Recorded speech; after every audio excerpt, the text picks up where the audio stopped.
Dr. Andi Zahura Abu Salim, Senior University Open University Malaysia, Dr. Iswadi, Esa Unggul University Favorite Lecturer, Dr. Padra, the female favorite lecturer from apa namanya itu Mustopo University, okay? Ini orang-orang favorit semua ini lecturernya ini, ketiga-tiganya sekali ya. Thank you very much once more for your join. And then let's start right now with the first speaker. Dr. Anis Zahura Abu Salim is the first speaker. You can to use 30 to 35 minutes. Time is your what? You can to use screen, no problem. Saya ini sebenarnya sedang iktikaf dekat masjid. Jadi saya sedang menggunakan style orang pergi iktikaf dekat masjid. Jadi saya guna baju koko dan guna ini apa padnya lagi pergi iktikaf.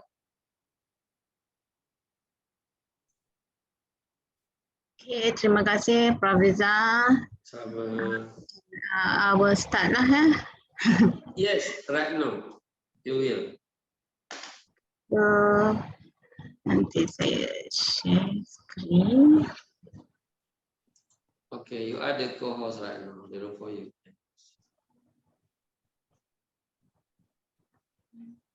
Nanti bila ada masa bagi tahu kami jemput fizikal datang Jakarta. Pergi kampus Pak Iswadi, kampus Ibu Dr. Padra. Tak terlalu jauh kampus mereka. Di kawasan yang banyak mall yang cantik-cantik. Oh, bisa.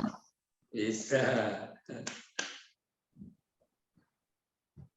Kalau Pak Iswadi punya kampus dekat Super Mall Taman Anggrek, kalau Ibu Padra dekat Senayan City Mall. Nah, ini kampus mereka dekat-dekat mall semua. Jadi bisa ngopi kita, Prof. Iya. Dr. Anis, if you want to Gumilang help you to share screen, no problem too. If you want only talk. Sebentar, saya kurang mahir sikit sharing in Zoom. Macam ni, Gumilang came to help you to share screen. Therefore you nak tak payah. Sebab saya salah hantar file tadi yang hantar ke Pak Gumilang ke. You hantar kepada saya, kepada siapa? Saya hantar, tapi saya hantar yang saya ada yang salah hantar file pagi tadi. Tapi boleh hantar yang betul sekarang pun, no problem pada Gumilang. Dia akan bantu puan untuk share screen. Tapi kalau boleh ajar saya bagaimana nak sharing pun okey. Boleh. Coba Indah, you can to guide Ibu Anis untuk bagi tahu dia punya device. Kang Indah boleh guide Ibu Anis, dia guna laptop ke guna apa puan? Guna laptop. Okay. Indah, you can to help Ibu Anis for the sharing his PowerPoint. Maaf semua ya. Dibuka dulu PPT-nya, apa dibuka dulu. Perlu dibuka PowerPoint kejap. PowerPoint. Udah, kemudian screen share ini coba yang biru ini ya. Ada kata-kata screen share. Screen yang blue ya. Oh, I can see now. Okay. Lepas tu pilih aja PowerPoint-nya udah. Now I can see. Okay. Okay, can everybody see my screen? Right now, right now, very clear. Communication in the intensive care unit. Okay. Assalamualaikum and good afternoon. A very good afternoon to all lecturers, Prof. Riza, everybody, all the students. I'm very flattered to be invited to this sharing. It's more on sharing. Because this is my first time actually sharing with an international class or conference or get this what you say, relax, enjoy and fun. Okay. So Actually, I just want to correct because from I haven't got my PhD yet. I'm still with my master, so I don't have doctor yet. But I take all your calling as a prayers lah, as a doa for me. Pray. Yes. So hopefully soon I will have my PhD too. So my name is Anila Abu Salim. I'm a SRN, a state registered nurse, and I'm also a critical care nurse.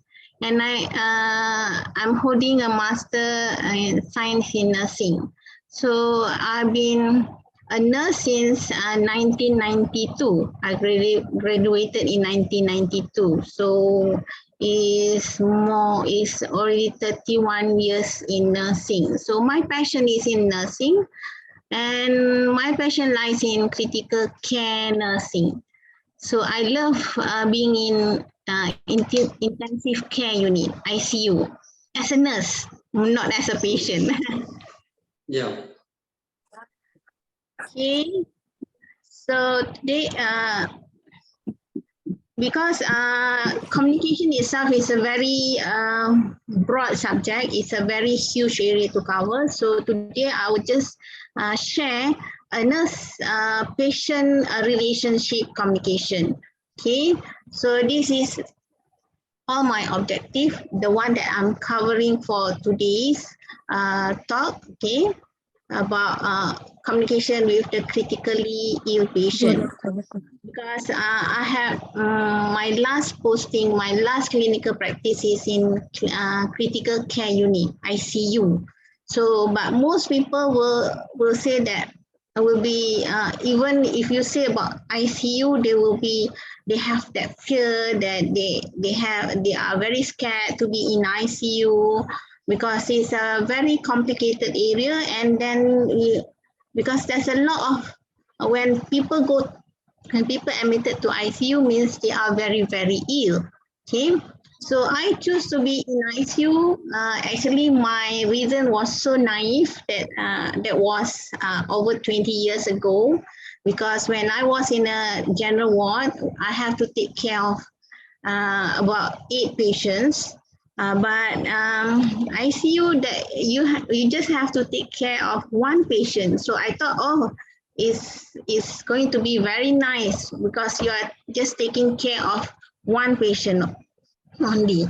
And then when you take care of patient in general ward, okay, you are also not just taking care of the patient themselves, you are also taking care of the relatives. So there's lots of complaint. So my reason of choosing to be in ICU is because the patient in ICU, they don't talk much because they sleep all the time. So when I reflect now, it's like, oh, my reason was so stupid and was so naive because I thought in ICU, I don't have to talk much. Okay, I don't have to communicate with others. I can just be with patient, sit in front of the patient and just sit there quietly, and then nobody will disturb me. But the thing is, there's a lot more complicated to be in ICU compared to the general ward. But the thing is, I don't regret to be in ICU because I love the way the ICU setting and the way nursing care is being done there. Okay. So actually communication is so basic. This is a basic thing for us, okay? Because it's just sending message to a receiver, a sender, sending message to a receiver, and then the receiver will decode and understand and then send back the feedback, okay? But the thing is, in ICU, you don't have that luxury because most of the time your patient cannot speak. They are sedated, they are paralyzed, they are unconscious, they are intubated. So you can send the message, but you won't get the feedback. or maybe the feedback, the patient wants to give feedback, but it cannot reach you. Okay, so you have to guess. So it's harder to communicate in the ICU compared to the general ward. So communication is about exchanging information. According to Oxford, it's about exchanging information by speaking, writing, or using some other medium. And in nursing, it's a very, very, very significant aspect. It's very important because without communication, without proper and effective communication, you can have lots of chaotic impact. Okay, and good communication between nurses and patient is very important for a successful individualized patient outcome. Okay, so because in nursing, you want to give a customized, we call it customized nursing care. We cannot just give all the standard. We cannot stereotype the nursing care. So every patient deserves individualized nursing care. But in ICU, the patient doesn't tell you what they want, or the patient doesn't complain. But the thing is, they have complained. They have things to tell you, but the message doesn't come over to the receiver.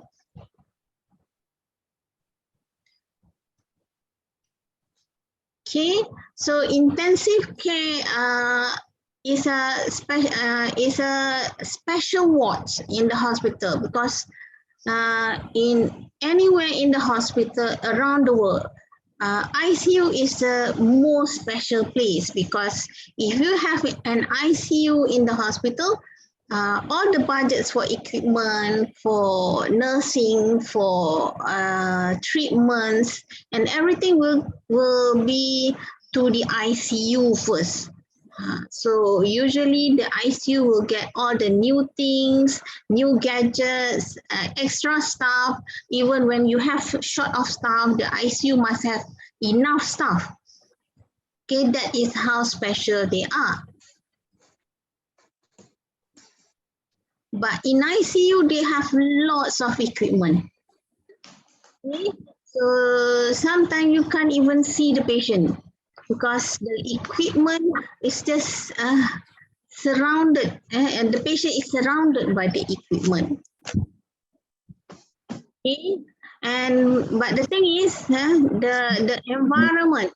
Okay, the environment is actually nice. To me, it's nice because it's cool, it's clean.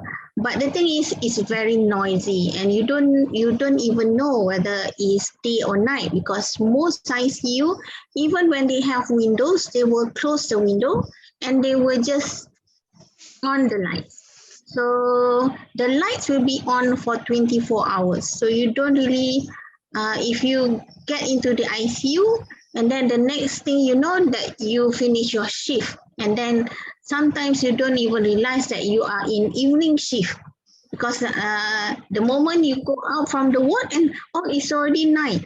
Okay, that is how ICU is.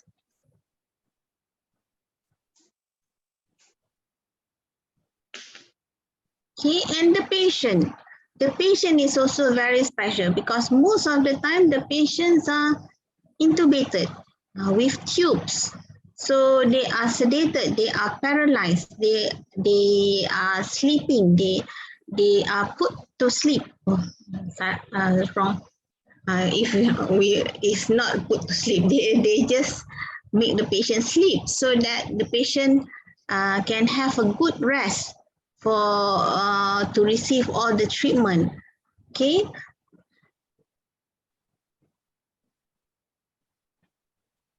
And then the things is, with the ICU, they have a lot of things surrounded the patient. We have lots of monitors. We even call the drip stand as a Christmas tree, because the drip stands, they will have a lot of things. screwed to the stand because to give a patient the medication, the fluids, the nutrition, and so ever.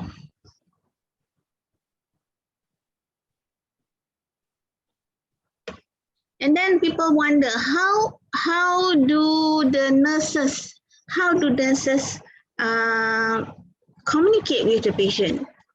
So when I first get into the ICU, okay, I was so happy because I don't really have to speak to the patient because patient is sleeping, and then, but the thing is there are more people that you have to speak to.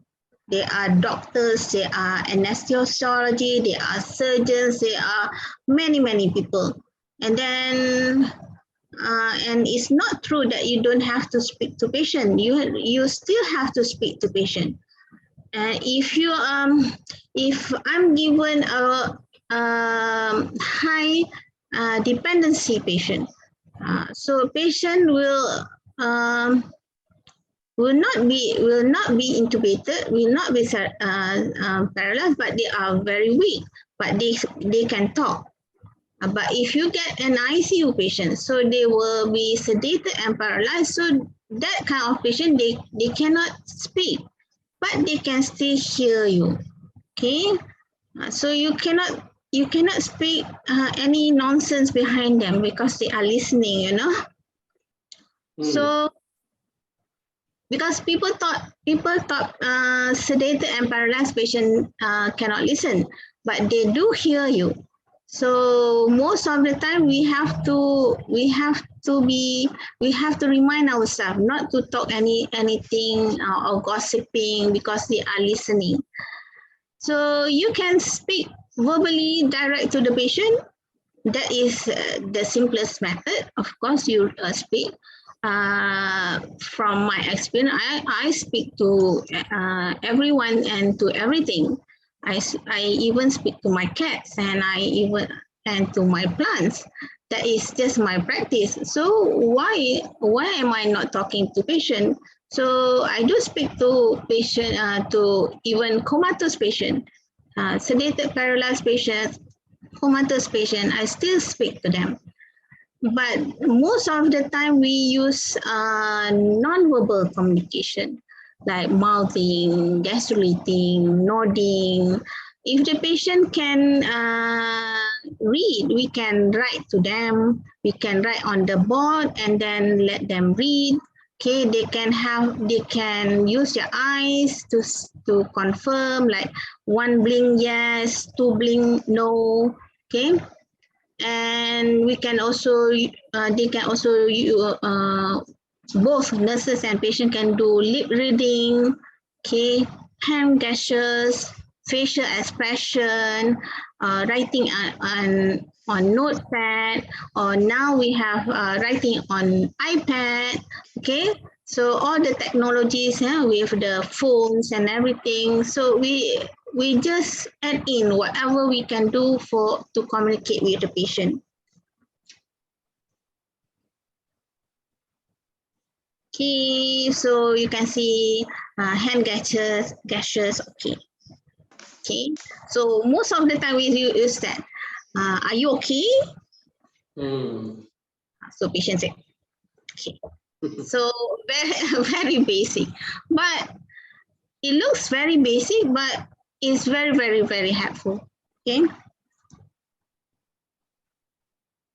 Okay, gesticulating, using your hand, okay, to describe, okay, to describe the what you are saying, okay. For patient, for ICU patient, these are very important to them, okay. So that it means a lot when even with simple sign language. So as long as you can reach the person, so they will be very happy. Because last time when I was in Saudi, I went to work in Saudi. When the first few months is very stressful because you know nothing. You are zero Arabic, and then the patients have zero English. Okay, so both have zero, both have nothing, but you have to communicate. So it's, I can feel how stressful the patient in ICU is when I have been to that experience. Okay, even when because the first words when I went to Saudi, because patient in the hospital, patient keeps asking where to go here, where to go there, and then the words that I know, Yamin, Yasar, okay, right, left, and straight. Okay, where if they say when Ruh Amalia, and then I say, oh yes, Ruh, Yamin, Yasar, Alatul, Yamin, Yasar, Alatul. So, so it's just right, left, okay, and straight. So that's how stressful when you don't have that language or when you cannot communicate. Okay, even the patient also, I can see they are very stressful when they cannot tell you what they want. Okay, so it's even more stressful when for patient in ICU. And then the barriers, the main barriers, okay, for patient in ICU will be the impaired vocalization because of the tubes. Because most of the patients are intubated, the tubes, they have tubes in the throats, so they can't speak. So, but the thing is, sometimes with tracheostomy, they are conscious but they can't speak, so they cannot say what they want, or they cannot say, they cannot even complain if they are in pain.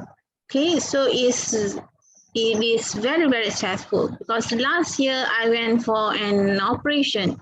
So before they remove the tube from me, okay, they do all this suction, and then when they remove the tube, there are still secretions in my throat. Okay, there's lots of saliva in my throat, and I'm wagging my hand, saying that there's still saliva still in my throat. I want it to be sucked. And then the nurse came to me and said, "Are you in pain? Are you in pain?" Okay, so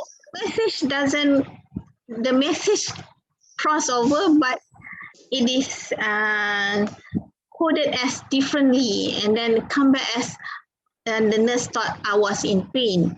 Okay, so that is the same with the patient in ICU, because even when you thought they want something, and then you give something, and then it is something else. They want something else.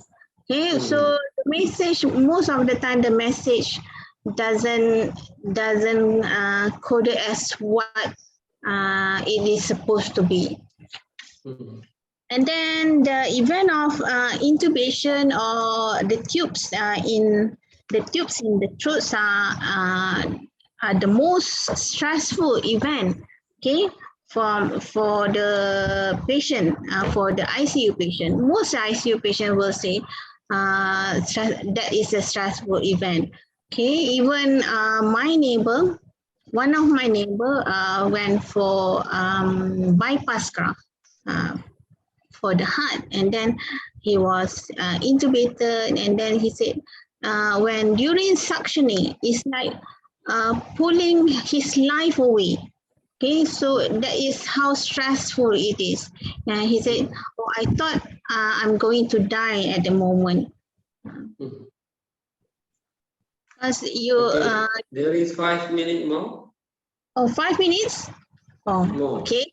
I will go fast. Very fast that time goes. So, and then patient with physical and sensory disabilities, deafness and blindness, And also patient with sedation, fatigue, patient who is very, very weak, and also the environment itself, the ICU environment itself is also a barrier. Of course, this will result in miscommunication, will result in like inability to report major physical complaints like pain, and also fears, confused. So they can't say what they want, and then it can lead to depression. For the patient, it can lead to depression, anxiety, and also post-traumatic stress disorder. And of course, it's also cause frustration and poor job satisfaction to the nurses. As a nurse, I also feel, sometimes I feel frustrated because I can't help the patient with what they want because I cannot understand what they want.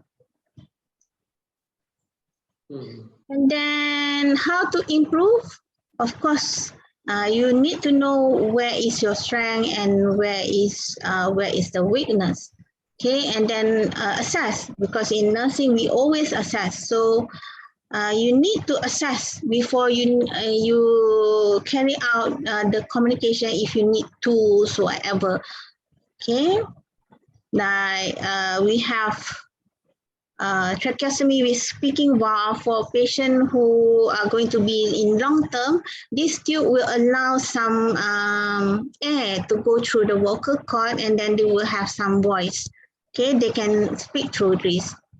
And then we also have electropharynx where they can where they can pull, and then there's a vibration. They can it comes out as a voice. And also we can also have a chart. In ICU we have a chart, so that you just show, is this it? Okay, what is it? Okay, are you in pain? If you are in pain, which level? So it's easier that way. Okay, are you having headache? Okay, do you feel dizzy? So this is the things that can be used to help patients to communicate with the nurses. And then for pain, we have pain management scale. And also we have devices, okay, to help with the communication. This communication tools, this device, it can give voice. Okay, you can type, and then it comes out with voices. Okay, so the conclusion is communication with ICU patient is very important, but it's not without a challenge. Okay, it's very, very challenging to do communication, effective communication in ICU. The thing is, the nurses need to be aware there's a challenge, and then need to do thorough assessment so that to identify how can we communicate properly with the patient? What are the weakness? What are the strengths? Okay, and creatively use the right tools or the right method to communicate with the patient. Yes. That's all. Thank you very much. Wow, thank you. Very good sharing. You can to stop screen first. Okay, let me stop sharing. Stop sharing. Okay. So I hope I don't go too fast. Yeah, very good sharing, because we know another side of communication in the intensive unit room. Jadi satu hal yang Pak Iswadi, mungkin orang belajar komunikasi selalu bicara soal communicators, soal message, soal media to the level of message and communicate. Tapi komunikasi orang sakit ini sesuatu yang menarik juga, apalagi kalau di rumah sakit Saudi itu orang pergi haji bisa macam-macam bangsa, kita tak tahu dia bicara macam mana ya. Kalau kita tak boleh berkomunikasi agak sukar. Okay, before the second.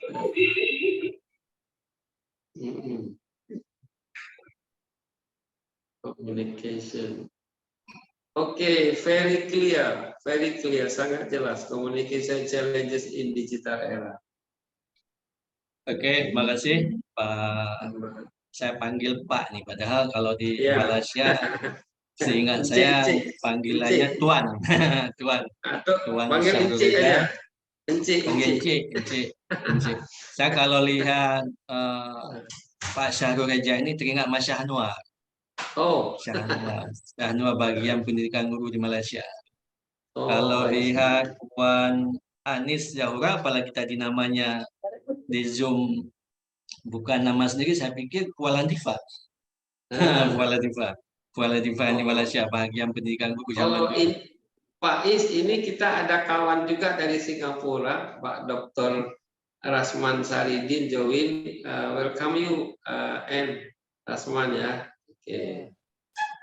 Oke, kemudian ya, di siapa Pak Rasman ya dari Singapura. Ya.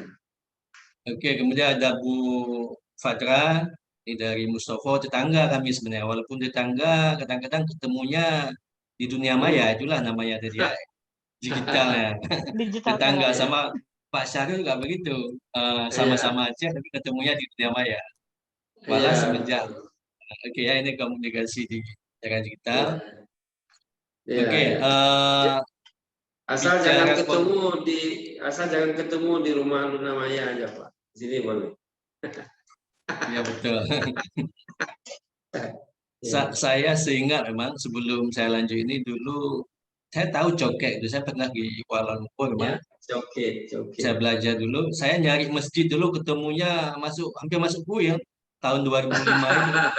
Ya benar itu kisah nyata, emang kisah nyata. Betul. Tapi yang menarik saya di situ ini ada kaitan memang dengan komunikasi.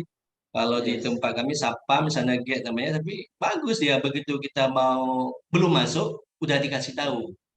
Sehingga saya kaget saya tanya, memang Anda dari mana tahu saya mau ke masjid? Karena begitu saya mendekat, dia langsung mendekati saya mengatakan salah, tempatnya bukan di sini katanya. jadi langsung karena saya penasaran, saya ajak komunikasi, dari mana Anda tahu bahwa saya mau ke masjid? Dia kasih tahu dari penampilan saya, begitulah bahasa saya. Itu pengalaman tahun 2005. Oke, makanya kalau kita kaitkan dengan komunikasi, sebenarnya kalau bicara komunikasi, kalau tadi bicara bukan hanya orang sakit, bicara komunikasi, tapi kalau dalam psikologi itu, bicara komunikasi, orang sehat saja, orang cerdas saja, kadang-kadang itu gagal dalam berkomunikasi. Tapi kita jangan melihat komunikasi hanya sebatas, mohon maaf, tegur sapa saja, kemudian kita kirim pesan dia balas, bukan itu yang kita lihat. Tapi kalau kita lihat dalam psikologi itu, kalau bahasa saya itu, interaksi itu udah jadi milik bersama belum? Jangan-jangan misalnya kita ngajar di kelas, mahasiswa kita alamnya kalau bahasa saya masih di alam lama. Di alam lama, kita bicara komunikasi, dia masih pikir, wah tadi malam gua apel pacar gua, tadi malam saya banyak masalah. Jadi alam lama bahasa saya. Jadi banyak case yang dia ingat sebelum dia masuk kelas. Kalau begitu, jadi indikator komunikasi itu bukan hanya kalau zaman saya sekolah dulu, Pak Reza itu anak SD, tangannya buat begini, duduknya begini, seakan-akan diam, seakan-akan komunikasi dengan gurunya udah lancar. Bukan begitu sebenarnya. Tapi komunikasi itu lebih ke interaksi itu milik bersama, belum ke tingkatan saling memahami. Makanya di slide saya yang pertama ini, kenapa saya buat komunikasi adalah tiket Anda untuk sukses. Jika Anda memperhatikan dan belajar melakukannya dengan yang sangat efektif. Karena pengalaman memang menunjukkan kalau di Indonesia kan lagi gencar-gencar membangun jalan tol. Kalau di Malaysia mah kalau yang begitu 2005 saya datang masih tercengang-cengang. Kalau dibandingkan dengan Indonesia MRT kan baru punya. Kalau Malaysia itu saya 2005 ke sana aja di atas MRT itu kalau udah ada ya, artinya membangun infrastruktur sulit maksud saya. Sulit membangun infrastruktur, tapi menjalin komunikasi itu sebenarnya jauh lebih sulit. Nah, membangun gedung bertingkat sulit, memerlukan energi, tapi membangun komunikasi yang efektif itu jauh lebih sulit. Kenapa saya katakan jauh lebih sulit? Memang pengalaman menunjukkan banyak orang yang cerdas di bidang intelektual. Dia juga cerdas secara spiritual, tapi karena kecerdasan emosionalnya dia masih labil, dia gagal dalam komunikasi. Itu di mana-mana terjadi. Sebagai contoh yang paling kecil, kalau di Indonesia contoh yang paling sederhana ya, baru kemarin kejadiannya Piala Dunia, belum apa-apa udah gagal. Padahal kepala negara Indonesia kan membangun infrastrukturnya kan dikenal zaman Jokowi infrastrukturnya cukup banyak. Tapi dalam persoalan, kalau penilaian saya ini persoalan komunikasi antara pimpinan negara dengan FIFA. Itu persoalan komunikasi. Persoalan juga dipengaruhi oleh komunikasi netizen kalau bahasa kita tadi. Maka kita katakan kunci untuk tiket untuk sukses. Belum apa-apa udah komentar. Belum apa-apa sudah komentar yang makanya jari-jari tangan ini digunakan bukan untuk hal yang positif, tapi lebih cenderung ke yang negatif. Seharusnya kalau kita belum paham, kita tidak perlulah mengirim pesan dulu, nggak perlu share dulu. Kita analisis dulu, setelah kita paham untuk diri kita sendiri, baru kita share ke orang. Ini masalahnya orang yang nge-share itu belum paham. Orang yang ngirim pesan ke orang lain dia belum paham. Dia mengajak orang lain untuk memahami. Nah, jadi itu masalah ya. Makanya kalau komunikasi ini dapat dilakukan dengan baik dalam semua lintas, makanya kalau di luar kampus itu kenapa berani kita katakan gagal. Nah, tapi kalau di dunia akademis barangkali kita kurang sependapat gagal komunikasi. Komunikasi itu sangat mudah, tapi padahal komunikasi itu adalah pekerjaan yang paling sukar dan paling suka dilakukan. Kenapa itu? Contoh konflik Ukraina sama Rusia sampai sekarang kan masih ini yang tahu perang kekerasan ya. Tapi ketika bicara komunikasi mentok. Padahal kan keinginannya apa? Keinginannya apa? Dia nggak sampaikan. Kalau kita kasih contoh lain, kalau Aceh dulu walaupun udah lama damai ya dengan apa namanya pemerintah Indonesia difasilitasi sama Pak JK dulu, itu juga bukan pekerjaan yang mudah ya. Bukan pekerjaan yang mudah bagaimana membangun komunikasi sehingga kedua belah pihak itu yakin, saling percaya. Kan kunci komunikasi kan ya trust, kepercayaan. Kalau satu sama lain tidak percaya, itu nggak akan terjadi komunikasi yang efektif. Kalau contoh kita kasih contoh Piala Dunia tadi di Indonesia gagal, artinya antara pemerintah dengan FIFA, pemerintah Indonesia itu nggak saling percaya. Itu hanya alasan netizen, alasan masyarakat menolak, alasan ada pimpinan daerah yang menolak, alasan ada kasus di kejuruan itu hanya alasan-alasan yang dicari hanya untuk membenarkan diri. Tapi pada prinsipnya dalam ilmu komunikasi itu belum saling percaya. Belum saling percaya. Sebenarnya kan kalau saling percaya kan FIFA tinggal tanya ke pemerintah Indonesia. Memang pemerintah Indonesia siap atau tidak? Masalahnya apa? Kenapa rakyatnya yang sebenarnya kalau rakyat Indonesia kan terlalu plural ya, terlalu banyak, jumlahnya terlalu banyak, kalau komentarnya banyak itu dimaklumi saja. Tinggal ditanya, sanggup nggak dijaga keamanannya? Kan itu aja ya. Kemudian ditanya balik. Kemudian juga FIFA harus menghormati dalam tanda kutip, yaitu undang-undang di Indonesia. Jadi saya pernah Puan Anies, saya pernah pengalaman memang di Malaysia. Ketika saya tahun 2005 itu mengajar, maka saya sebenarnya bukan trauma. Saya cenderung memahami begini. Kita bicara sesuai keahlian kita. Kita bicara sesuai skill kita. Jadi jangan kita merasa kita punya skill yang komprehensif semua, kita paham. Saya nggak mau begitu. Pengalaman saya begini, ketika saya di Malaysia kan, itu kalau full English itu udah biasa. Itu apalagi ketika saya masuk kelas, saya kan S1 biologi. Biologi kan Malaysia kan wajib full English 100%. Biologi, matematik, kimia, sama ya plus bahasa Inggris.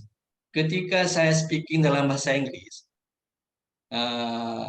terjadi masalah komunikasi kalau bahasa tadi. Jadi anak-anak banyak nggak paham di situ, pengalaman nyata.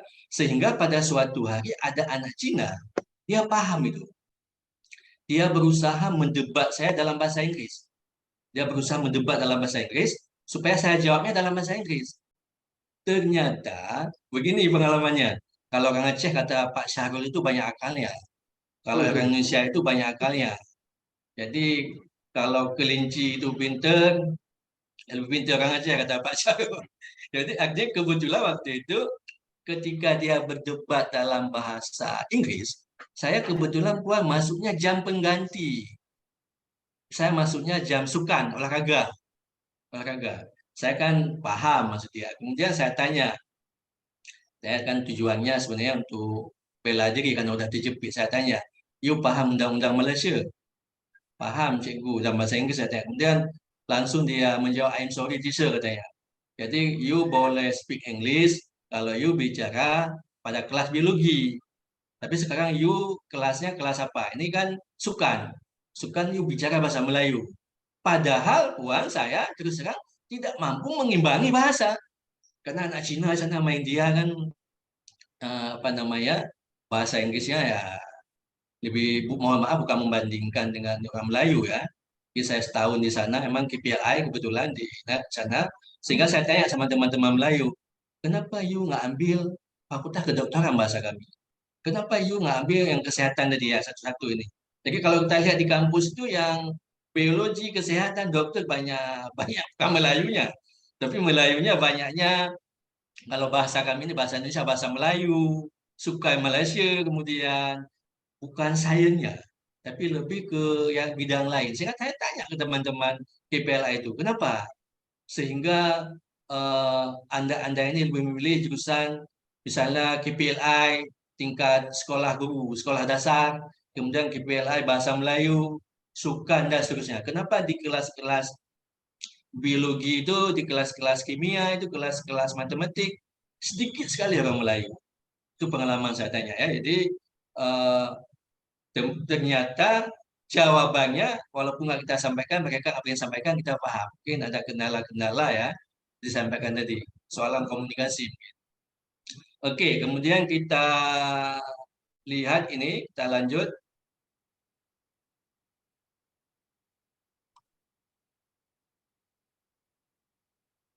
Ini slide-nya kalau cepat ya. Ini kan kita bicara era digital tadi. Era digital seperti saat ini, seperti saya sampaikan tadi, kita ketemu tetangganya, ketemunya di Zoom, orang satu tempat kerja ketemunya di Zoom, kemudian bisa memudahkan semua perkara. Kalau kata Puan Anis tadi, semua hal itu bisa memudahkan, tapi juga bisa membawa malapetaka bahasa Malaysia, kalau yang komunikasinya tidak efektif tadi. Misalnya sebagai contoh, orang jauh-jauh ini kasusnya, ini case-nya datang ke Sulawesi mau menikah ini, mau ngelamar anak gadis orang, tapi katanya ditolak ya. Itu yang viral. Padahal kalau kita lihat di sini padahal ada ketidakjujuran dalam hal komunikasi. Kemudian ada case lagi penipuan. Ini viral, penipuan, pelaku ini banyak hal palsu nih. Makanya kadang-kadang kalau masuk ke HP kita, masuk ke ini kita kadang-kadang saldonya sudah terkuras ya. Jadi kalau kita tidak hati-hati. Jadi di era digital ini bagaimana kita berkomunikasi ke hal yang positif. Jangan, saya pernah tanya sama teman saya, sama-sama waktu kuliah dokter, dia nggak berani ngaku, dia ahli siber itu, dia katanya aku bisa pindahkan buku rekening itu, bisa ngambil uang lah bahasanya, dia punya keahlian itu. Saya tanya, kenapa Anda nggak melakukan? Kata dia, udah malu lah sekarang. Kalau zaman-zaman SMA gua praktek katanya. Zaman-zaman SMA, zaman SMP, anak-anak mencoba ya, usia-usia itu. Mungkin dia sekarang waktu itu mau jadi dokter, nah, udah malu lah katanya. Apalagi berurusan dengan pidana. Dia punya skill tapi nggak mau. Maka kadang-kadang cenderung yang melakukan komunikasi yang negatif itu cenderung tidak paham. Dia tidak paham apa yang dia lakukan. Makanya seperti saya sampaikan di awal tadi, jangan-jangan ketika dia kirim pesan ke orang, dia nggak paham apa yang dia kirim itu. Dia nggak akan paham apa yang dia ini. Seperti contoh ini, nggak akan terjadi kalau komunikasinya ini bagus, nggak akan terjadi peristiwa ini. Pria India nekat ke Sulawesi, demi melamar kekasih malah ditolak calon mertua katanya. Padahal bahasa komunikasi itu yang belum sama-sama dipahami. Bukan tolak menolak itu yang masalahnya, tapi bahasa komunikasi tadi. Oke, kemudian kita lanjut ke ini pembunuhan mahasiswa asal Timor Leste karena salah paham ini. Lagi-lagi ini case ini di era digital ini karena komunikasi. Kemudian lagi case ini gara-gara salah paham remaja tikam temannya hingga tewas. Kemudian ada case lain lagi mengapa ini semua ini terjadi? Nah, ini ada faktornya apa? Kalau kita tanya tadi, kenapa salah paham sehingga terjadinya pembunuhan, tolak menolak lamaran, kemudian ada kasus tadi kalau bahasa kita di akademis itu cloning, atau walaupun saya nggak tampilkan di slide palsu itu kalau dalam dunia akademik. Makanya kalau saya sekarang itu kalau jurnal internasional apalagi Scopus udah detail itu pemahaman detail. Mohon maaf kadang-kadang kalau yang di luar saya nggak percaya, saya mintanya Scopus dalam negeri. Kenapa minta Scopus dalam negeri? Agak suka gua membedakan itu. Ini bicara siber juga, ini bicara agak suka membedakan yang asli mana palsu. Karena kalau kita klik di apa namanya di Simago namanya muncul. Simago namanya muncul, webnya kadang-kadang hampir sama, beda hurufnya satu. Sehingga trauma kalau bahasa kasar tidak diakui oleh kepangkatan akademik dan seterusnya ya. Jadi sebenarnya banyak yang terjadi itu sampai sekarang masih orang jualan Scopus, seakan-akan Scopus itu paling mudah.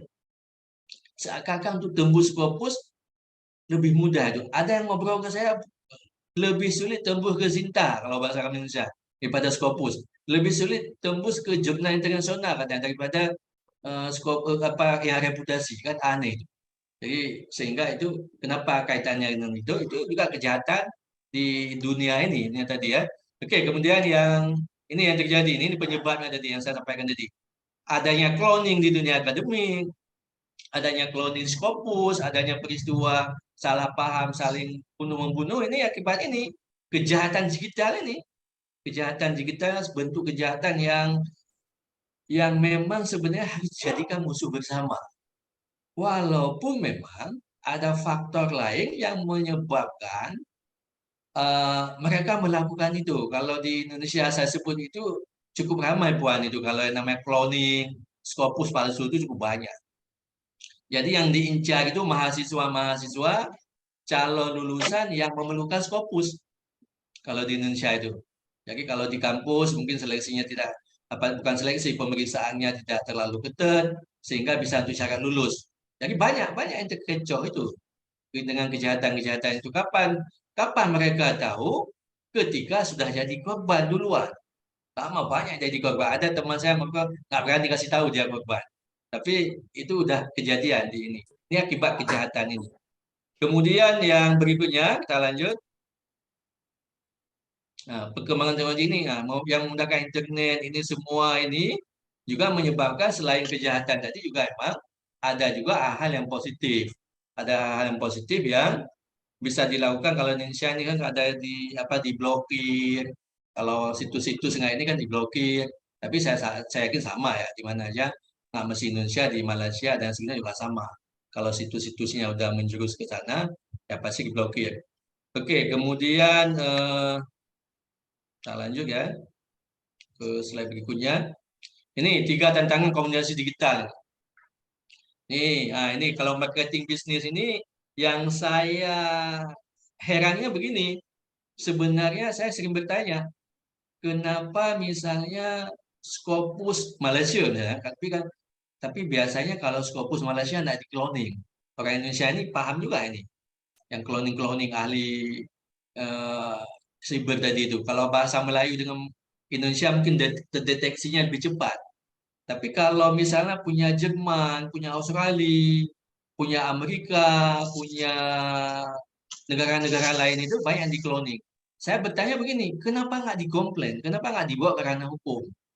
Misalnya kan itu kan di Google kan semua muncul. Pasti tahu. Misalnya punya Amerika ada di-cloning, kalau Indonesia kan masih tahu. Jadi karena tidak diproses secara hukum, nggak dibasmi kejahatan itu, karena ada asumsi begini, asal tidak merugikan saya tidak apa-apa. Padahal kan itu merugikan melumpuhkan, menghancurkan generasi bangsa. Tapi orang masih berpikir saya nggak rugi, nggak apa-apa. Mungkin orang Amerika merasa nggak dirugikan dengan cloning itu. Walaupun di cloning kan Scopus kami juga ngantri. Orang Australia juga mikir, walaupun di cloning Scopus kami masih antri. Jadi dan seterusnya. Jadi, sehingga mereka membiarkan saja. Jadi kalau kejahatan ini dibiarkan, ya akan terus menerus dia sampai kapanpun akan tetap berjalan ini.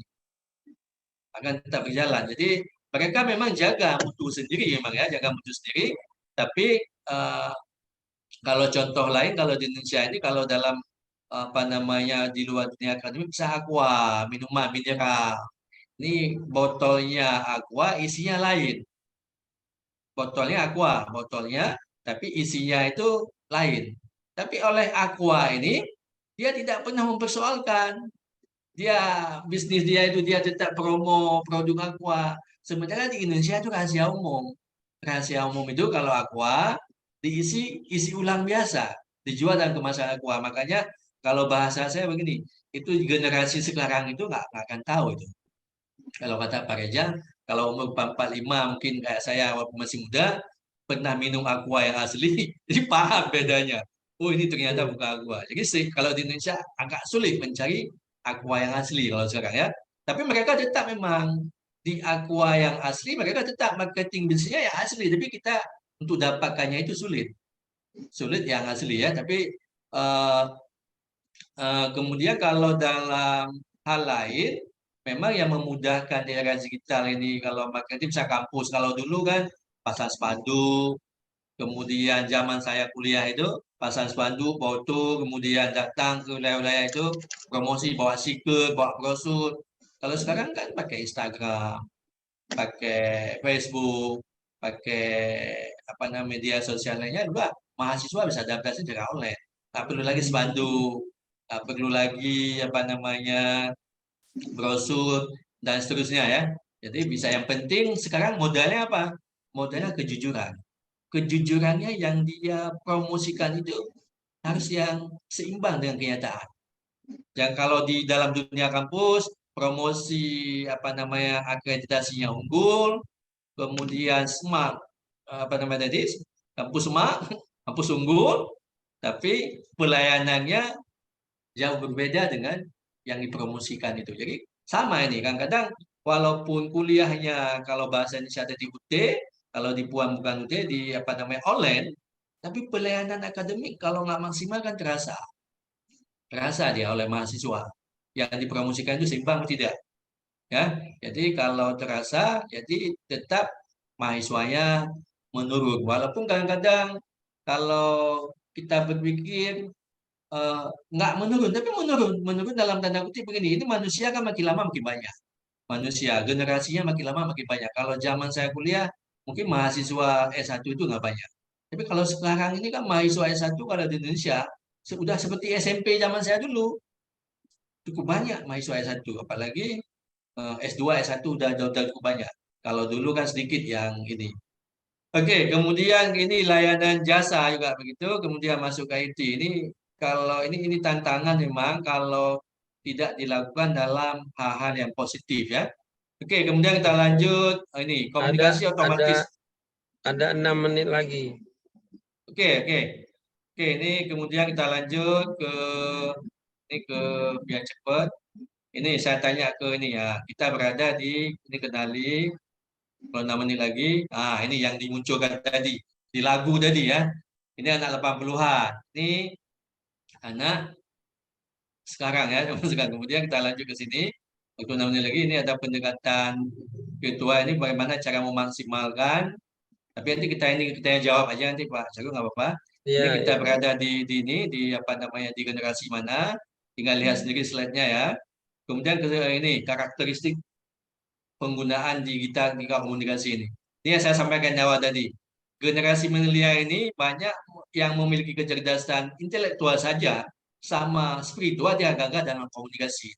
Kemudian tantangan komunikasi digital masa sekarang itu akan menguji infrastruktur komunikasi digital itu sendiri yang saya sampaikan tadi. Apakah itu yang dipromosikan itu sesuai, yang dia jual itu sesuai atau tidak. Kemudian yang ketiga, dampaknya tidak hanya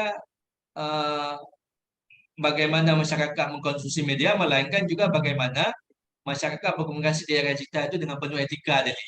Kemudian yang keempat, bagaimana generasi milenial ini jadi dalam perkembangan digital dalam untuk tidak hanyut dan menjadi korban dari sisi negatif kemajuan teknologi.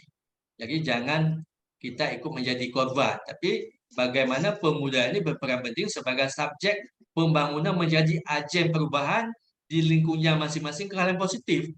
Jadi menggunakan 10 jari ini kita mengetik itu ya ke hal yang positif.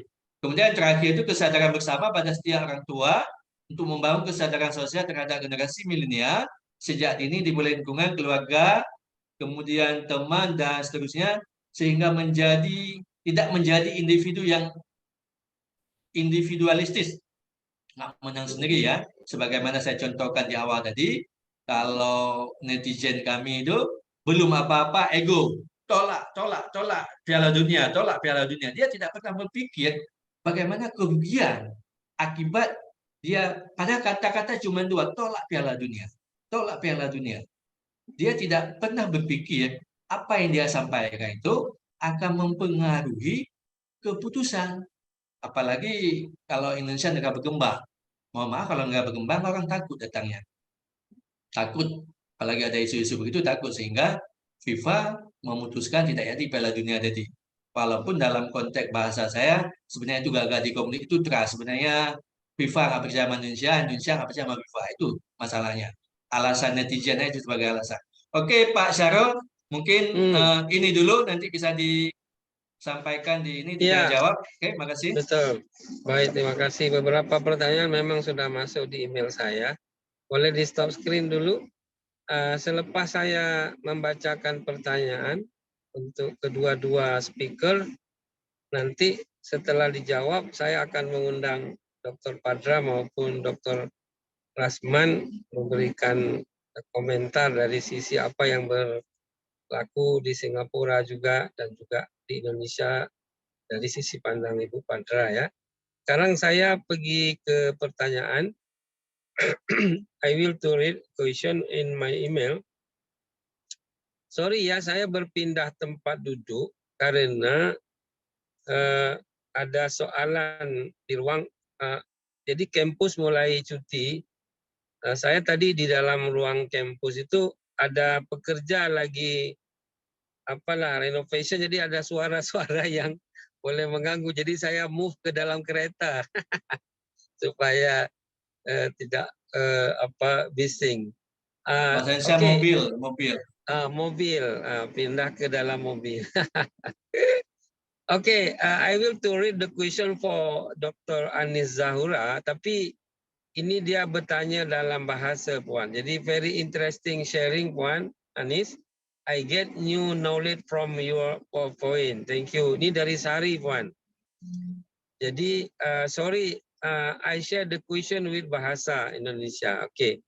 Saya baca ya. Saya ingin tahu apakah seorang pasien perlu diberitahu apa adanya tentang keadaan penyakit yang dialaminya agar dia dapat paham dan dengan begitu dapat berusaha bersama keluarga untuk hadapi penyakit, atau memang harus dirahasiakan agar pasien tidak stres. Adakah itu hak azazi dia tak dibagi? Itu Puan, dia tanya itu. Jadi human right dia tak dibagi information yang betul kepada dia. Itu dari Sari ya. Kemudian dari Ayu, saya mengambil dua orang biasanya macam itu karena masa yang terhad.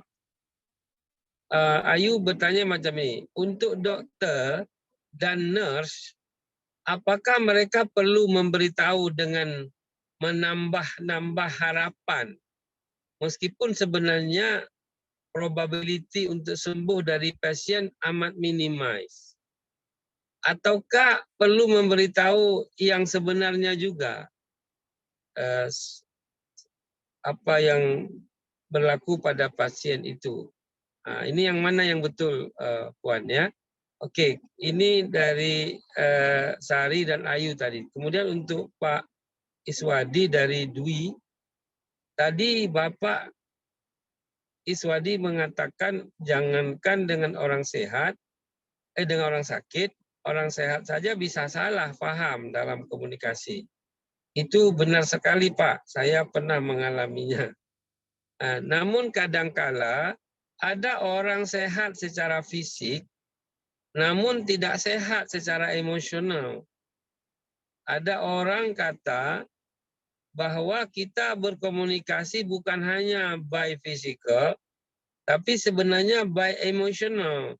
Bagaimana maksudnya itu, Bapak punya pandangan? Nah, itu pertanyaan nomor 1. Nanti Putri Fitri Yulianingsih boleh tanya secara langsung kalau you menggunakan mic ya, karena kamu ada dalam Zoom. Kemudian dari Tina, dalam dunia kampus yang notabene orang-orang pintar secara intelektual, namun kalau ada komplain misalnya dari dosen pada dekan atau pada rektor, seringkali malah direspon dengan tidak disukai. Ini soal komunikasi atau soal sensitivity dan anti kritik sebenarnya. Nah, itu pertanyaannya untuk Pak Iswadi. Oke.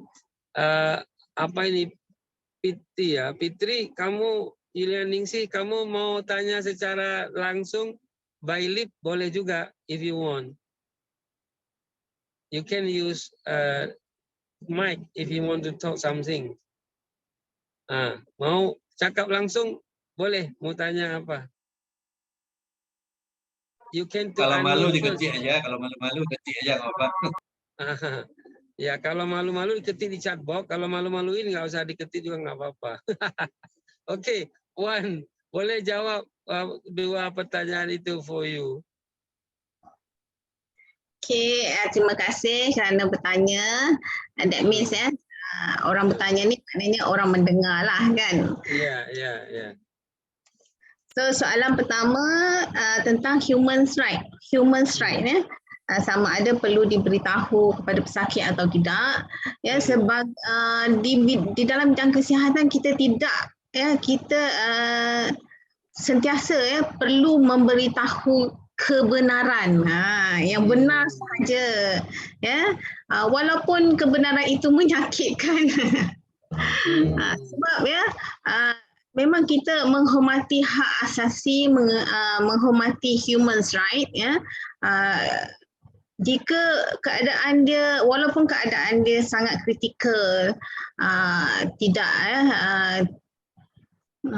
mungkin tak ada harapan, tapi masih kita beritahu walaupun pesakit di ICU kalau dia kata chances dia adalah 50-50 katakan, masih lagi kita beritahu. So terpulang kepada pesakit itu sendiri untuk menerima berita tu. Tapi kita tidaklah mengatakan kita bagi tahu tentang keadaan dia walaupun keadaan dia kritikal, mungkin akan pergi lebih teruk tanpa sokongan. Kita beri sokongan emosi, kita bagi dia support, family support, semua kita bagi.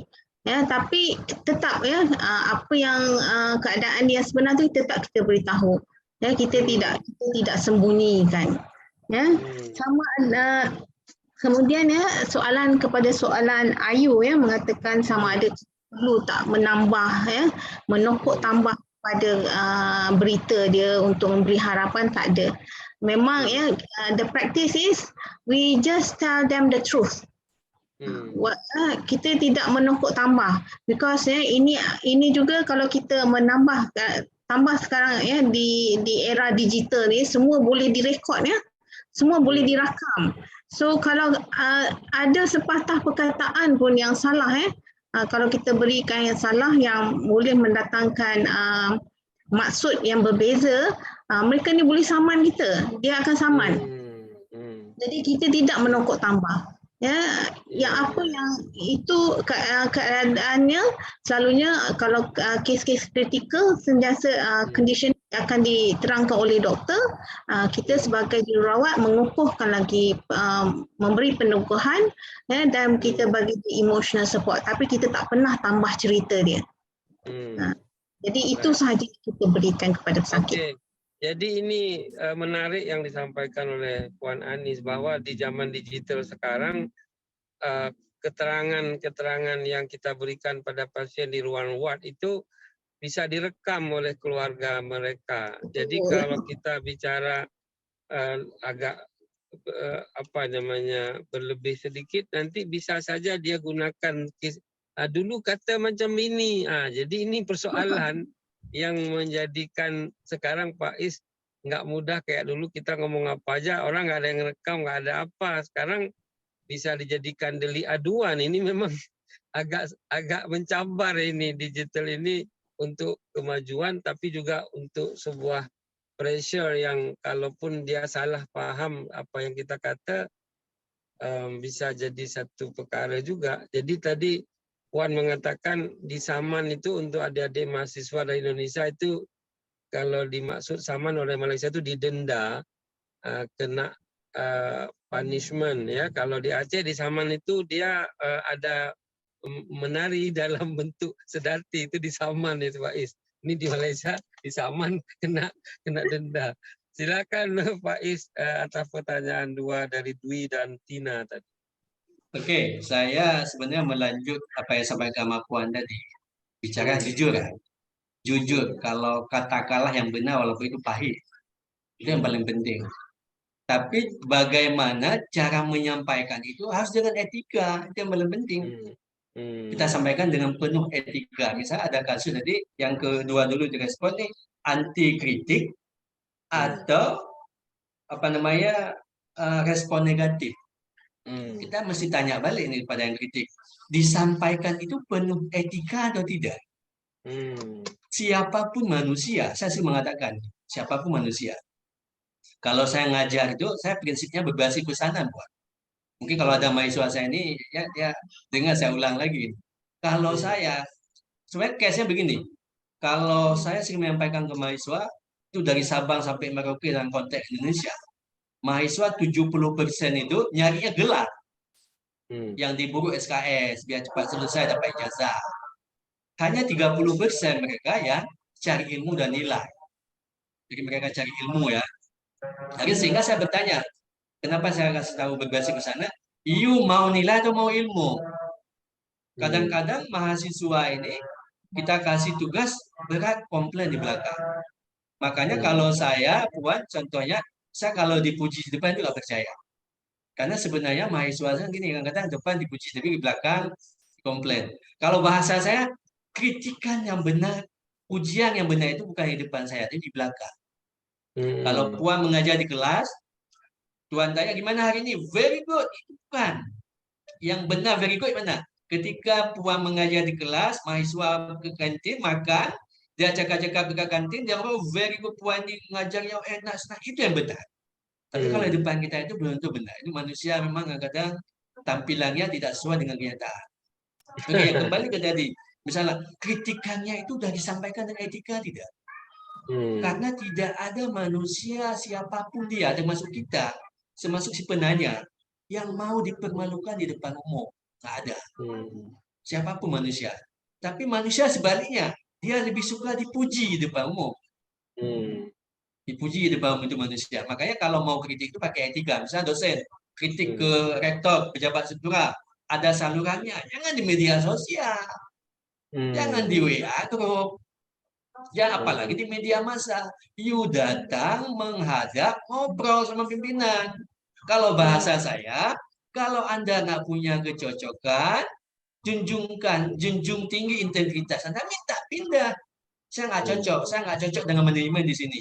You akan lebih terhormat mencari tempat kerja yang lain atau mencari tempat kuliah yang lain setelah you menyampaikan sesuatu yang positif tidak direspon daripada you menyampaikan kritikan di depan umum. Kalau bahasa dokter tadi, Kalau pelayanan pasien yang nggak bagus, you lebih baik cari rumah sakit lain, cari hospital lain daripada you buat masalah di situ. Itu bahasanya ya. Jadi kadang-kadang kita jangan langsung menilai rektor atau dosen ini anti kritik. Kita sampaikan kritik itu penuh etika atau tidak. Kalau saya sampaikan kritik itu japri. Kalau japri kan nggak apa-apa gitu ya. Bisa Pak Rektor di japri, di WhatsApp secara pribadi dengan bahasa yang santun. Mohon maaf misalnya Pak Rektor, ini mau lebaran THR-nya belum cair. Kira-kira bisa dibantu nggak Pak Rektor biar cair? Karena kebutuhan anak-anak saya mau lebaran di banyak. Rektornya akan marah kok bukan di japri. Coba kita sampaikan di media sosial, buat berita lagi. THR belum cair, dosen para demo. Ya pastilah responnya negatif. Tapi coba dengan kritikan penuh etika. Kalau dikritik penuh etika masih responsnya negatif, itu jiwanya yang nggak sehat. Badannya boleh sehat, jadi itu jiwanya yang nggak sehat. Kalau hal-hal yang positif, apalagi orang ya, orang-orang menyampaikan hal yang positif tapi direspon dengan negatif, itu kejiwaannya itu bisa diperiksa. Oke, kemudian yang pertama tadi komunikasi emosional itu kan dalam ilmu komunikasi kan maksudnya ke komunikasi interpersonal. Bagaimana kita bisa memahami orang lain. Cuma sudah saya sampaikan di awal tadi, jangankan memahami orang lain. Ini orang yang berkomunikasi yang masalah, dia tidak memahami dirinya sendiri. Misalnya sebagai contoh untuk anak milenial, ada seorang laki-laki mengatakan pada perempuan, aku mencintaimu, maukah kau menikah denganku misalnya ya. Padahal dia nggak senang, kenapa nggak mengatakan mohon maaf, saya belum siap. Selesai kan komunikasinya kan. Tapi dengan bahasa lain memberikan macam-macam lah, dengan bahasa yang nggak tegas, sehingga orang ini menganggap nih dia nggak paham bahasa saya atau saya nggak paham bahasa dia. Kadang-kadang, tapi kalau bahasa I love you kan jelas kan. Cuman kita tinggal jawab, mohon maaf saya tidak mempunyai perasaan pada kamu, selesai. Jujur, memang berat jujur kata Puan tadi. Tapi jujur itu harus disampaikan. Itu kalau bicara komunikasi emosional. Artinya kita harus bisa memahami diri sendiri dulu, baru kita bisa memahami orang lain. Ketika kita mau sampaikan ke orang, itu apa yang kita sampaikan? Kira-kira kalau kita sampaikan ini orang senang tidak? Kira-kira kalau kita sampaikan ini orang sakit atau tidak? Kalau pasien tadi jangan dengan kejujuran kita, tambah sakit dia, jangan pula. Jangan dia misalnya jatuh, gara-gara kita bicara jujur, dia meninggal. Nah, begitu, walaupun meninggalnya memang urusan takdir. Urusan takdir, urusan Tuhan memang. Urusan Allah. Tapi psikologinya harus kita lihat. Psikologi lawan bicara kita sama siapa. Jadi itu ya, jadi kita harus bisa memahami. Oke, Pak Syarul. Terima kasih. Jujurlah padaku, bila engkau masih cinta, jangan tinggalkan aku. Bila, itu lagu siapa itu? Lagu Raja Band.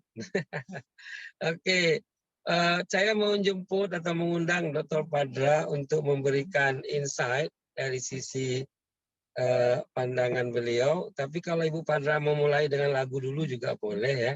Jakia, Jakia, penyanyi gurun pasir ternama. Nah, itu kayak Jakia nih soalnya. Kita nggak jago ini, Prof. Aduh. Kita nggak jago nih nyanyi. Silakan Bu, Ibu kan juga pakar communication. What do you say? Baik, ini basically communication in our sphere ya, Prof. Saya ini kan basically specialist of international relations sebenarnya ya, tapi there's also a communication and how to build good communication and exactly to reach the interest gitu. Nah, saya terima kasih dulu untuk Dr. Anissa. Ini interesting banget ya, presentasinya, topiknya juga apa ya, very get a new information for me gitu ya. Specific, exactly, and how to communicate exactly to patient. Verbal and non-verbal is very important too.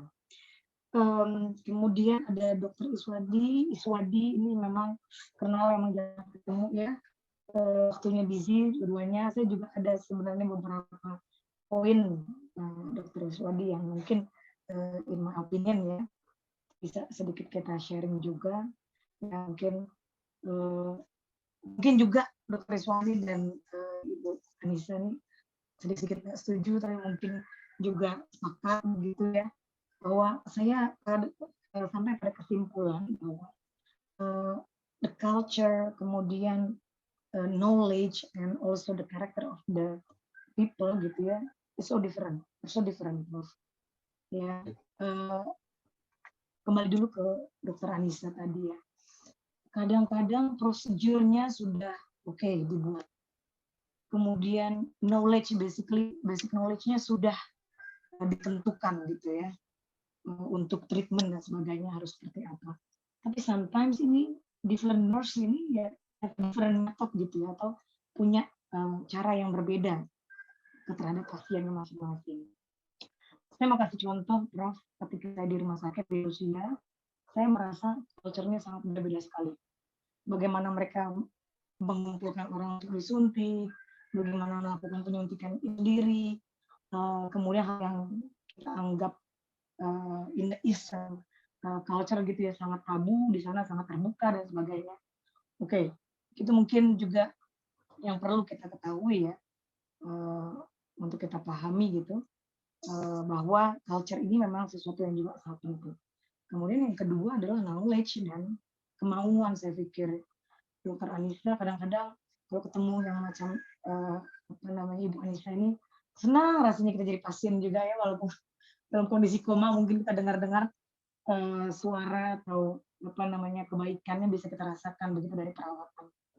Tapi ketika nurse-nya ini mungkin banyak trouble di rumahnya, atau mungkin dia karakternya malas melakukan EDC. Panas banget, masih macet guys. Nah, itu yang saya pikir agak berbeda gitu ya. Nantinya ketika prosedurnya sudah benar, komunikasinya sudah ditentukan baik, tetapi kemauan dari si personnya ini tidak ada. Saya juga mau menggarisbawahi sebenarnya masalah yang sama mungkin dalam komunikasi, dalam hal umum gitu ya. Kalau di international relation kita we understand the concept of the interest, class of interest begitu. Ketika keduanya sangat fasih, mahir dalam berkomunikasi, tetapi they have their own interest and different gitu ya, and they didn't find a same point to reach the deal, rasanya sulit juga ya, walaupun komunikasinya juga sangat baik, untuk defense atau mengorbankan interest kita demi interest orang lain ya, atau pihak lain begitu. Dan tambahan lagi berikutnya adalah mungkin ada juga faktor dalam diri manusia ini yang kita sebut dengan like or dislike.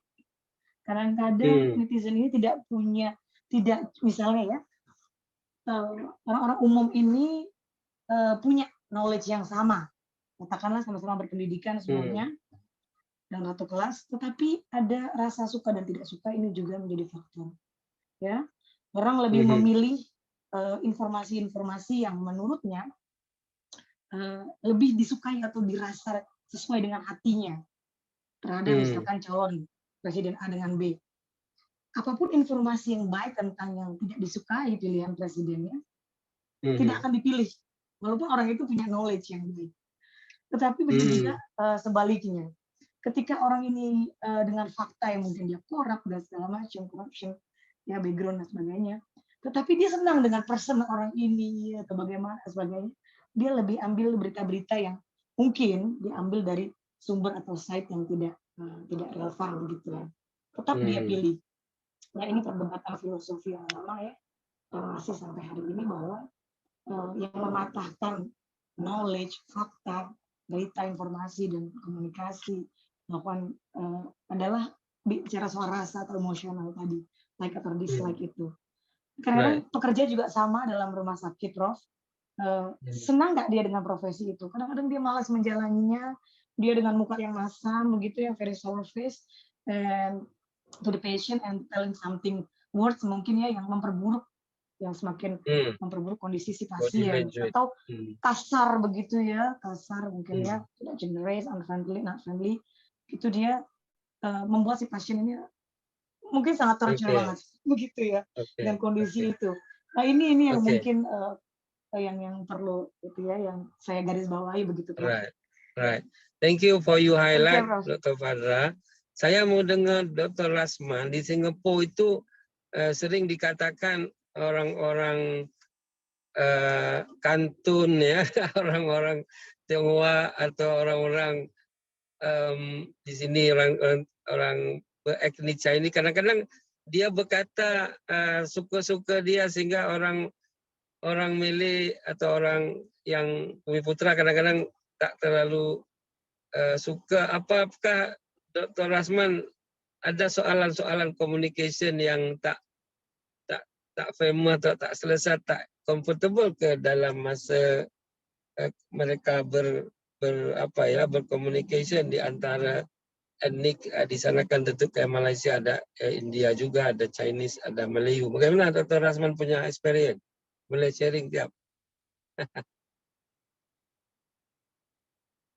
Di unmute first, belum dengar lagi, masih mute, boleh di unmute first. Bismillahirrahmanirrahim. Assalamualaikum warahmatullahi wabarakatuh. Terima kasih Profesor Tengku Syahriza telah mengundang saya untuk mengikuti.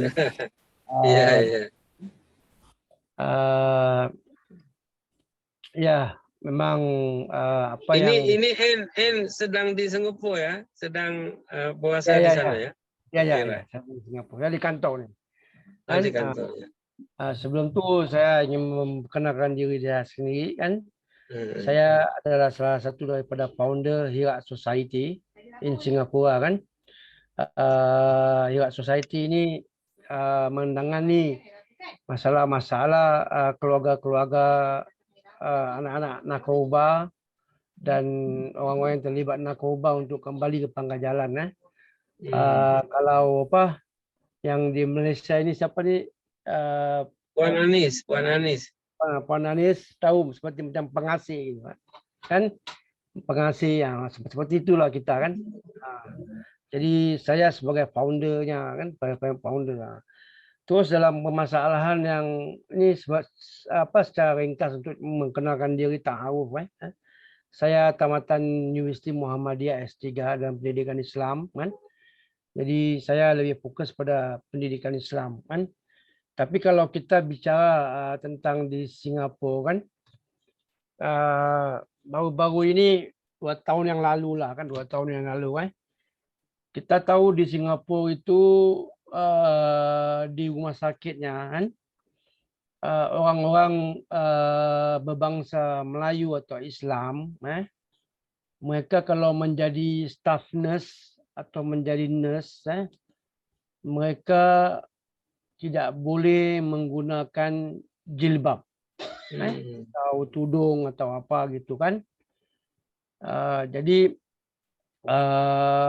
ini sudah lama berjalan. Jadi pada tahun ini ada ahli parlimen daripada oposisi yang meminta supaya staff nurse atau nurse mereka tuh diberikan izin untuk memakai tudung atau sesuai dengan syariat Islam lah kan. Tapi hari itu di perdebatan di parlimen kan.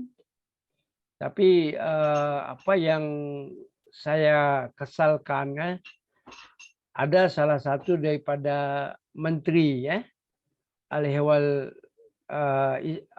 Menteri Ahli Melayu atau Islam kan, yang mengatakan kan bahwasanya kalau sekiranya staff nurse atau nurse itu sendiri diizinkan pakai jilbab tudung, nanti pasien yang beragama India atau beragama Cina takut untuk meminta tolong kan? Jadi kata-kata itu jadi polemik yang sangat luar biasa di sosial media kan. Kita lihat presiden kita sendiri menggunakan tudung kan. Jadi Presiden Singapura itu untuk kawan-kawan yang belum tahu adalah Puan Halimah, itu adalah orang Melayu ya presidennya, Kan? Muslimah. Nah, Ya. jadi akhirnya polemik berpanjangan apa semua kan, dan keputusannya ya dibenarkan bagi apa pegawai-pegawai hospital macam staff nurse, mereka bisa menggunakan apa tudung atau jilbab kan. Tapi yang sangat saya kesalkan daripada menteri sendiri dari kalangan pemerintah yang menguasai hari ini memberikan statement mengatakan kalau ada nurse atau staff nurse menggunakan tudung kan, nanti orang-orang pesakit-pesakit yang bukan beragama Islam itu takut kan untuk meminta tolong atau seperti warga negara India. And Rasman, sorry, itu kan dari parlemen yang Islam dia bagi opinion macam itu, bagaimana parlemen boleh memutuskan boleh digunakan? Dan akhirnya itu menjadi polemik karena netizen di media sosial banyak mengkritisi ucapan menteri itu kan, akhirnya menjadi polemik yang sangat besar di sosial media kan, dan akhirnya ya karena tidak mau menjadi suatu isu yang berlirik kan, akhirnya mengambil keputusan bahwasanya ya diberi izin untuk perawat padahal kan mayoriti parlemen member kan bukan Muslim, kenapa dia boleh putuskan boleh terima? Karena isu kan. Jadi isu di luar parlemen sudah meletup, jadi meletup, supaya tak panas kan, tak panas. Jadi ya pemerintah apa itu bukan strategik yang Melayu parlemen member buat macam tu supaya disetujui dia buat macam sesuatu yang efek balik apa macam itu desainnya ke? Ya mungkin. Ya pasal kan pertama sekali negara ni Singapura negara sekular iaitu membedakan antara agama dan nasional ada perbezaan kan. Tapi ya karena netizen memberikan contoh kan, ada members parlimen yang daripada pihak pemerintah yang menguasai ini menggunakan tudung dan presiden sendiri menggunakan tudung kan. Jadi kenapa perawat nggak bisa menggunakan tudung kan? Jadi itu permainan netizen dan akhirnya jadi isu besar kan. Dan mau pemerintah harus mengikuti rakyat kan? Dan akhirnya jadi parlemen jalanan lebih powerful daripada parlemen dalaman. Suara kan kata Anwar Ibrahim, suara rakyat, suara keramat. And thank you for you sharing the another side of communication impact. Jadi kita pun mendapat sebuah informasi baru, ternyata sesuatu yang tidak memihak boleh balik sebagai sesuatu yang produktif, bukan kontraproduktif. Paling ekonomis tidak macam ekonomis. Mereka lebih berpikir ke wisatawan. Jadi kalau isu itu tidak dibalik, di Asia kan banyak yang Muslim ya, banyak yang Muslim. Nanti orang Muslim nggak mau ke Singapura, mereka repot. Nggak ada sumber daya alam mereka kan. Jadi andalan APBN-nya itu kan negaranya andalkan di wisata. Betul. Tapi memang agak unik soal yang beginian. Ini Bu Padra, you are Muslimah tuh, Bu Padra? Ya, Prof. Ya, Oke. Ini unik karena di kita agama ini masih sensitivity urusan maaf ya kalau saya sebut urusan tools bukan urusan goals, atau urusan aksesoris lebih dominan menjadi isu, dan itu mudah sekali dipolitiking. Jadi Dr. Rasman, di Indonesia dahulu zaman Pak Harto, parti cuma ada 3 sahaja, you tahu kan? Ya. Ada Parti Golkar, Parti Persatuan P3. Pembangunan, dan PDI. Nah, P3 you tahu nggak? Dia punya logos ataupun simbol itu kan Ka'bah, menunjukkan dia Islam. Tapi Ya. karena Ka'bah itu kampung Pak Iswadi dan kampung saya semua memilih itu karena simbolnya Islam. Tetapi yang berlaku ada 2 presiden parti yang masuk jail itu dari P3 itu dua-duanya. Iya. Karena corruption dua-duanya. Lagi menteri agama lagi. Menteri agama satu. Jadi di dunia ini hanya Indonesia saja yang Puan Anies, Menteri Agama masuk jail hanya di Indonesia saja 2 orang sekali. Itu urusan rasuah. Nah, jadi sebenarnya ini agak sensitif, tapi karena kita orang academician kita boleh bacakan macam ini. Jadi ini kreatif. Jadi Bu Padra, ini my experience sendiri. Anak saya perempuan ada 3 orang, nomor 1, nomor 2 semua pakai jilbab macam itu. Tapi anak kedua, kemudian dia secara sembunyi-sembunyi dia tidak mau menggunakan lagi. Terus adiknya lapor pada saya, dia bilang, ya tahu nggak, kakak itu kalau di luar dia nggak ini, dia kirain saya akan marah. Saya bilang, saya tidak ingin anak-anak itu beragama secara simbol dan secara aksesoris. Saya mau dia beragama sesuai dengan yang dia pahami secara gradual. Jadi karena itu istri saya tidak berkomentar lagi, karena saya bilang saya menghargai orang berdasarkan pemahaman yang betul, bukan karena simbolik, apalagi hanya sekedar formality. Nah, jadi macam itulah. Sebenarnya saya nak bela Ibu Padra sedikit, tapi nggak enak hati dengan Pak ini. Oke, kita mau closing remark. Jadi Puan, boleh sebelum closing remark, Indah Gumilang